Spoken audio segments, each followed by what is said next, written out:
और मुसलमान एक महीने से किले को फतह खैर का मैदान था और मुसलमान एक महीने से किले को फतह करने की जद्दोजहद कर रहे थे। किला खमूस अपनी मजबूती और ऊंचाई की वजह से फतह नहीं हो पा रहा था।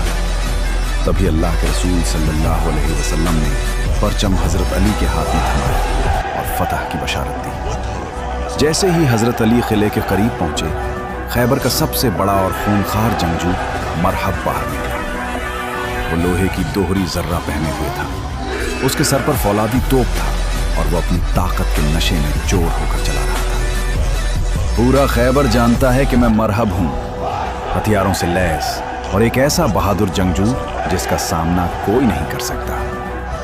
मरहब का तकब्बुर देखकर अल्लाह के शेर हजरत अली की आंखों में जलाली चमक उठी।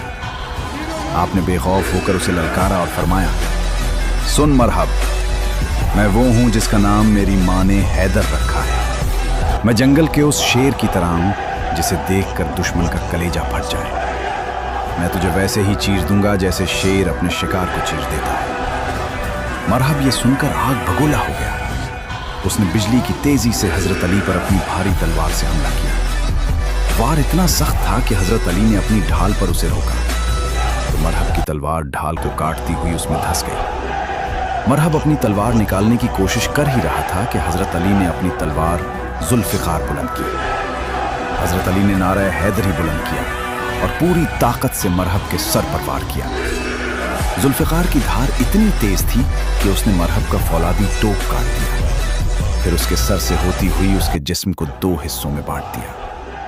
वार इतना जोरदार था कि तलवार मरहब के घोड़े की काठी तक जा पहुंची। मरहब के 2 टुकड़े होते ही किले में मौजूद फौज के होश उड़ गए। हजरत अली यही नहीं रुके, आप आगे बढ़े और खैबर के उस अजीमुशान दरवाजे को, जिसे हिलाने के लिए भी दर्जनों इंसान लगते थे, अपने एक हाथ की ताकत से उखाड़ फेंका और उसे ढाल की तरह इस्तेमाल करते हुए किले में दाखिल हो गए। इस तरह हजरत अली की बहादुरी ने खैबर के उस नामुमकिन किले